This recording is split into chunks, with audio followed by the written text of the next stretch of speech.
ရုပ်ဆောင်ထူးရဲ့ဝိညာဉ်မကျွတ်မလွတ်သေးကြောင်းကိုအွန်လိုင်းပေါ်မှာအတည်ပြုနေကြပြီလေးဖြစ်ပါတယ်။ရုပ်ဆောင်ထူးရဲ့ဝိညာဉ်ကဝင်ပူမှုတွေလေးရှိနေကြောင်းလည်းသိရပါတယ်။ဘာမကျေနပ်မှုတွေရှိနေတယ်တော့ကျွန်တော်မသိဘူး။တေးချတာကတော့သူ့ရဲ့ကောင်မလေးပဲနေမှာဗျ။သူ့ရဲ့ကောင်မလေးဟာထူး accident ဖြစ်ပြီးတော့တည်ဆုံးတဲ့အချိန်မှာထူးအပြင်ထူးရဲ့ကောင်မလေးရဲ့နောက်ထပ်တခြားခရမ်းသီးဆိုတဲ့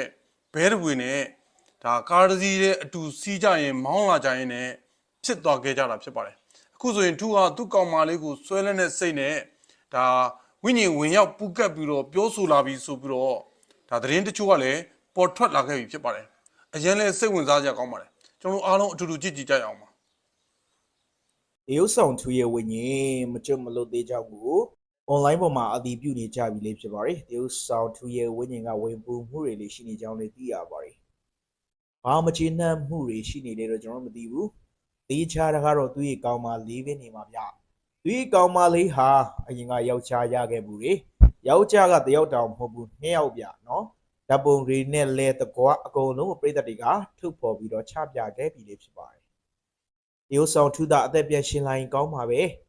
ရုပ်ဆောင်ထူးရွေးချယ်မှုအရင်မှားခဲ့တယ်ဆိုပြီးတော့ပြောဆိုနေကြပြီလေးဖြစ်ပါတယ်။ဟုတ်လေဟုတ်ပါတယ်ဗျ။ရုပ်ဆောင်ထူးရဲ့ကောင်မလေးမှာအရင်ကလက်ထပ်ခဲ့ဘူးတာပဲဖြစ်ပါတယ်။ရုပ်ဆောင်ထူးရဲ့တငယ်ချင်းရင်ကိုရိုင်းကသူရုပ်ဆောင်ထူးရဲ့ကားပေါ်ကနေမစင်းခင်မှာရုပ်ဆောင်ထူးနဲ့သူရဲ့ကောင်မလေးကစကားများအချင်းများမှုတွေနော်ရှိနေကြောင်းလည်းသိရတယ်။အထူးသဖြင့်တော့ရုပ်ဆောင်ထူးကသဝန်သူတွေတဲ့အရန်ပဲတဲ့နော်အချောင်းကြီးကလည်းရှင်းပါတယ်သူရဲ့ကောင်မလေးမှာကနော်ယောက်ျားရဲ့အတော်လေးကိုများတယ်နော်ဒီကောင်မလေးကတရုတ်ဆောင်ထူးကိုလမ်းခွဲချင်နေကြောင်းလည်းကျွန်တော်အနေနဲ့သိရတယ်ဆိုတော့ရက်ဆက်တယ်ဗျာနော်ဒီလိုကောင်မမျိုးကလုံးဝကိုကျွန်တော်တို့ချစ်စရာကောင်းတဲ့ဆက်ဆံရေးကောင်းတဲ့သဘောကောင်းတဲ့တရုတ်ဆောင်ထူးနဲ့လုံးဝမထိုက်တန်ဘူးတရုတ်ဆောင်ထူးကနော်သူရဲ့ကောင်မလေးမှာအရင်ကယောက်ျားရှိခဲ့တယ်ဆိုတာကိုမသိခဲ့ရဘူးလို့အများသူကဘေးပတ်ဝန်းကျင်ကလူတွေကအတိပြုလိုက်ကြပြီလေဖြစ်ပါတယ်နော်ရက်ဆက်လိုက်တာဗျာနော်အခုခေတ်မင်းကလေးတွေကတော်တော်လေးကိုကြောက်ဖို့ကောင်းနေဗျအရင်ကယောက်ျားရခဲ့ဘူးတာကိုလည်းလိမ့်လေထားလာမျိုးစုံနော်ဒါလူတွေကိုနှိပ်စက်နေရပဲလုံးဝမသေးရဘူးဒါကြောင့်တရုတ်ဆောင်ထူးဟာခဏခဏဝင်ပူးပြီးတော့မကျေနပ်မှုကိုပြောဆိုနေပြီဆိုပြီးတော့ online မှာတော့အကြီးကျယ်ကိုဖြန့်ဝေနေကြတာကိုကျွန်တော်အနေနဲ့တရုတ်ဆောင်ထူးတည်ဆုံရတာနှစ်ပတ်ကျော်သုံးပတ်ရှိပါပြီခုတည်းဒီသူရဲ့တည်ဆုံမှုက TikTok နဲ့ Facebook ပေါ်မှာ YouTube ပေါ်မှာလူပြောများနေပြီးတော့သူရဲ့ပရိသတ်တွေကတော့အပြေမှန်ကိုစောင့်ဆိုင်နေကြတာလေးဖြစ်ပါတယ်အကြောင်းရင်းကလေးရှင်းပါတယ်သူရဲ့ချစ်သူကောင်မလေးဟာပိုင်းလုံးကောင်ဆိုတာတေချာသွားလို့ပါသူရဲ့ချစ်သူကောင်မလေးမှာအရင်ကယောက်ျားရှိခဲ့ဘူးပါတယ်အဲ့ဒီယောက်ျားနဲ့ကွာရှင်းပြီးနောက်ထပ်လင်းတယောက်ရပါတယ်ပြီးတော့အဲ့ဒီလင်းနဲ့ကြိုက်နေတုံးမှပဲထူးနဲ့ထပ်ကြိုက်ပါတယ်အဲ့ဒီကောင်မလေးဟာထူးမြောက်ကလာပမှာငားနေတဲ့အိမ်မှာပဲထူးတဲ့အတူတူခဏခဏလာနေကြောင်းသိရပါတယ်ပြောချင်တာကတော့ထူးရဲ့အသေးနှလုံးကိုချွေးပြီးတော့ယောက်ျားတကနဲ့ပတ်အိတ်တဲ့မိန်းမမျိုးပါတော်လေးကိုယုံမှုကောင်းပါတယ်နော်အခုခေတ်မှာဗျာမိန်းမတွေကအတော်လေးကိုကြောက်ဖို့ကောင်းတာဗျာမိန်းမအားလုံးကိုဆိုလိုချင်မဟုတ်ပါဘူးတချို့ကအရင်ကယောက်ျားရခဲ့ဘူးလေအဲ့ဒါကိုလိန်လေထားတယ်ဗျာဘလောက်ကြောက်ဖို့ကောင်းတဲ့ခေတ်လေနော်ဆိုတော့တရုတ်ဆောင်ထူးလေအဲ့ဒီအလိန်ခံထားရတဲ့နော်မိန်းမတွေရဲ့မာယာအောက်မှာနေမွန်သွားတဲ့ဘဝနဲ့ရှင်သန်ခဲ့ရပြီးနောက်ဆုံးသူတည်ဆုံးသွားတဲ့အချိန်မှာတော့အပြေမှန်ကိုမသိရဘဲနဲ့တည်ဆုံးသွားတာဖြစ်တဲ့အတွက်ရုပ်ဆောင်ထူးကများမှာဘလောက်ထိမကျေနပ်မှုတွေဖြစ်ပေါ်လာမလဲဆိုတာကတော့ကျွန်တော်အနေနဲ့ခံမှန်းကြည့်ုံနဲ့သိလိုက်ပါတယ်အခုရုပ်ဆောင်ထူးကတည်းရဲ့ဝင်ပူးတွေဘာညာပြောဆိုနေကြပြီလေဖြစ်ပါတယ်သူတည်းရဲ့ဝင်ပူးလားဘာညာလားတော့ကျွန်တော်သိချာမသိဘူးရုပ်ဆောင်ထူးရဲ့တည်ဆုံးမှုနောက်ကွယ်မှာတော့များစွာသောအချင်းများမှုတွေရှိနေကြောင်းလည်းကျွန်တော်သိရတယ်ရုပ်ဆောင်ထူးရဲ့တငယ်ချင်းကိုယ်တိုင်ကသူကားပေါ်ကနေမစင်းခင်မှာရုပ်ဆောင်ထူးနဲ့သူ့ရဲ့ကောင်မလေးဟာစကားမျက်ရည်ဖြစ်တယ်လို့ဆိုပါတယ်ဒီကောင်မလေးကရီးစားရှုပ်တယ်ဒါကြောင့်မလို့တရုတ်ဆောင်တူကခဏခဏသဝန်သူမှုတွေဖြစ်ပေါ်နေတယ်လို့ဆိုထားတာလေးဖြစ်ပါတယ်သူရဲ့ကောင်မလေးကတရုတ်ဆောင်တူပြင်နောက်ထပ်လူတွေကိုပါသွဲနေတာဖြစ်ပြီးတော့တရုတ်ဆောင်တူကသူတို့ကိုဖျက်ဖို့ခဏခဏပြောရကြောင်းတရုတ်ဆောင်တူကလုံဆောင်မအချစ်ကြီးတဲ့သူဖြစ်ကြောင်းသူတကယ်ကျိုးခဏခဏသူရဲ့ကောင်မလေးနဲ့ပြဿနာဖြစ်နေတဲ့ကိစ္စတွေကိုရင်ဖွင့်ခဲ့ကြောင်းလည်းသိရပါတယ်ဒါကြောင့်ခုလိုမျိုးသူတကယ်ချင်းဆင်းသွားပြီးတဲ့နောက်ပိုင်းမှာကားမောက်တယ်ပေါ့ဗျာသူတကယ်ချင်းအိမ်နဲ့ထူးငားနေတဲ့အိမ်က9မိနစ်တောင်မကြာဘူးဒီကြားထဲမှာဘာတွေဖြစ်ပျက်သွားခဲ့သလဲဆိုတာကိုဒီကောင်မလေးကိုရှင်းပြခိုင်းတဲ့အခါမှာလေဒီကောင်မလေးကသူ့မိကမရှင်းခိုင်းလို့မရှင်းတာပါဆိုပြီးတော့လိမ့်လေထွက်ဆိုလာခဲ့တာလေးဖြစ်ပါတယ်အခု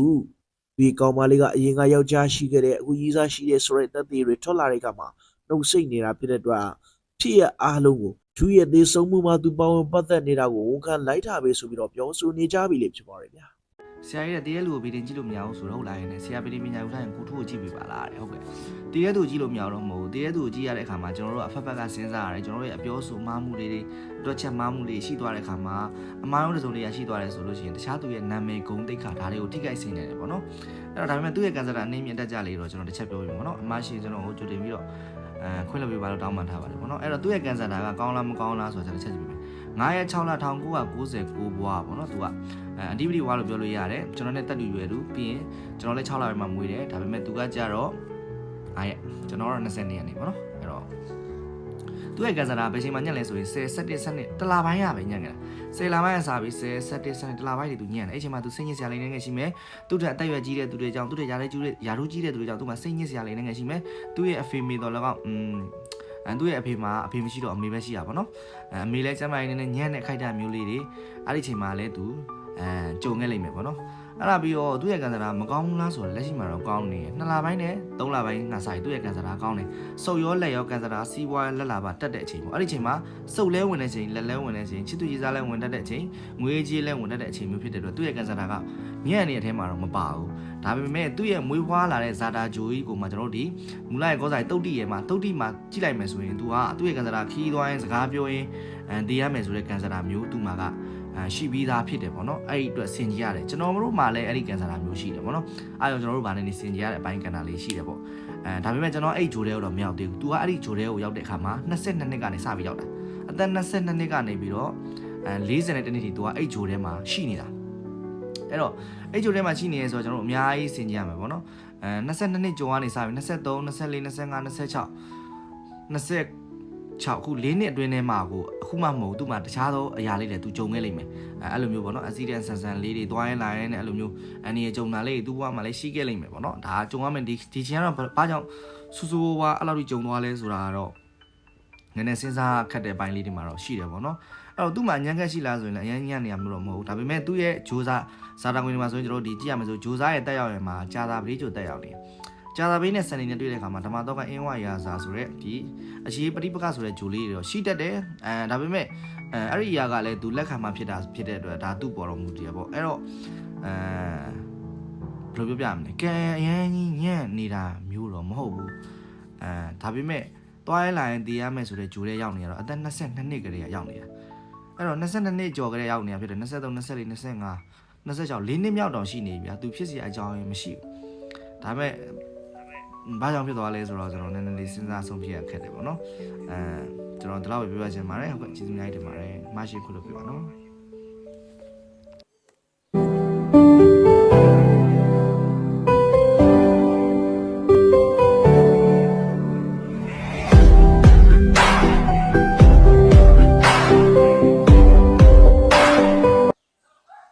ထူးရဲ့ကောင်မလေးကလည်းသူ့မှာအရင်ကဒီလိုမျိုးအိမ်တော်တွေကွဲခဲ့တာတွေခုလက်ရှိကိစ္စတွေဘာမှပုံပွင့်လေးလေးမပြောဘူးထူးရတယ်တေချာစုံစုံစစ်စစ်မစင်စားဘူးအရင်လဲချစ်တယ်အရင်လဲသဝင်တူတတ်တယ်ကောင်မလေးကလည်းအဲ့လိုမျိုးပေါ့ဒါအခုကြားသိရတဲ့သတင်းတွေအရာဆိုရင်အရင်ကိုရှုပ်ထွေးပွေလီတယ်အဲ့ဒီသဘောတွေဖြစ်နေတာဗျာနော်အဲ့ဒါတကယ်ကိုသင်ခန်းစာယူစရာပဲထူလဲစိတ်မချတွေဖြစ်နေမလားပဲเนาะသူကောင်မလေးနဲ့ပတ်သက်ပြီးတော့ဒါဖြစ်သွားရတယ်အဲ့လိုချိန်မှာသူလည်းစိတ်မချပဲနဲ့သူကောင်မလေးကြီးကိုအာဝန်ရောက်ချင်လဲရောက်ကောင်းရောက်နေနိုင်တယ်ပူကပ်ပြီးတော့ပြောတာတွေလည်းဖြစ်မစွင်လည်းဖြစ်ကောင်းဖြစ်လာနိုင်တယ်အဲ့ကြတော့ကျွန်တော်မျိုးတွေလည်းเนาะတွဲမယ်ဆိုရင်ဒီလိုကအိမ်အောင်ရှိလားအိမ်အောင်ကွဲလားအိမ်အောင်ရှိလျက်နဲ့လူပြိုပါအိမ်အောင်ကွဲထားတာပါလူပြိုကြီးပါအပြိုကြီးပါဆိုပြီးတော့ပြောနေတဲ့သူလားဒါမှမဟုတ်သူ့မှာကို့အပြင်ကို့မရှိခင်တည်းကချစ်သူရှိနေပြီးသားကို့ပေါ်လာပြီးတော့သူ့ဘဲပေါ်မှာစီးဆောင်ထိတ်မှုမရှိပဲကို့ပေါ်လာပြီးတော့အဖြေပေးတာလားလာပြီးတော့ဤလာတွဲတာလားကျွန်တော်ဒါတွေကိုတည်တည်ချာချာလေ့လာပြီးတော့မှသာတွဲသင့်တယ်ဗျာနော်အခုခေတ်ကအိမ်အောင်ရှင်နေရလဲနော်လူပြိုအပြိုရောင်ဆောင်ပြီးတော့လူပြိုအပြိုပါဆိုပြီးတော့တကယ်မကွဲသေးပဲနဲ့လဲကွဲပြီးသားပါဆိုပြီးတော့တွဲနေကြတဲ့လူတွေခိုးစားနေကြတဲ့လူတွေဖောက်ပြန်နေကြတဲ့သူတွေကလည်းအယံများတယ်နော်အဲ့ကြတော့အကယ်၍မကွဲသေးပဲနဲ့ဒါကိုကသွားတွဲတယ်ဆိုရင်တလင်တမယားမှုနဲ့ဒါတွဲတဲ့လူအိမ်အောင်တယ်လည်းခံရမယ် နောက်ထပ်တွဲတဲ့မိန်းမယောက်ျားကလည်းလူပြိုလူလွတ်ဆိုလဲနော်ခွေးယူပေါင်းသိမှုနဲ့တရားဆွဲလို့ရတယ်အဲကြတော့ဒါထူးကဘဝနဲ့ရင်းပြီးတော့ပေးခဲ့လိုက်တဲ့သင်ခန်းစာပဲဗျာနော်အဲကြတော့ကို့မှာအိမ်တော်ရှိတယ်ချစ်သူရှိတယ်ဆိုရင်ကိုချစ်သူကိုအိမ်တော်ဘက်ပေါ်မှာမပေါက်ပြန်ပါနဲ့စနိုင်းမကြော်ပါနဲ့နော်စောင့်ထိန်ပါနော်ကိုကရှိတယ်ဆိုရင်လည်းရှိတဲ့ကြောင်ပြောပြီးတော့မှပဲတွဲတင်တယ်အခုထူးကောင်မလေးကသူ့မှာအရင်တော့ကဒီလိုတွေရှိခဲ့တယ်ဖြစ်ခဲ့ဘူးတဲ့ဆိုတာဘာမှဖွင့်မပြောဘူးထူးကလည်းမသိဘဲနဲ့ယူမှုပြီးတော့ချစ်နေခဲ့တာနော်သူကလည်းအရင်ချစ်တတ်တယ်ဆိုပြီးတော့ဒါကရုံးနဲ့ဘဲကြီးကလည်းပြောထားတာတွေရှိတယ်အဲတော့သူရဲ့ဖြစ်ရကနေပြီးတော့ကျွန်တော်အမျိုးတွေသင်ခန်းစာယူကြပါဒီဖြစ်ရနဲ့ပတ်သက်ပြီးတော့ကိုယ့်အမြင်ကိုယ်ခံစားချက်တွေလည်း comment မှာရေးခဲ့ပေးပါအောင်ဗျ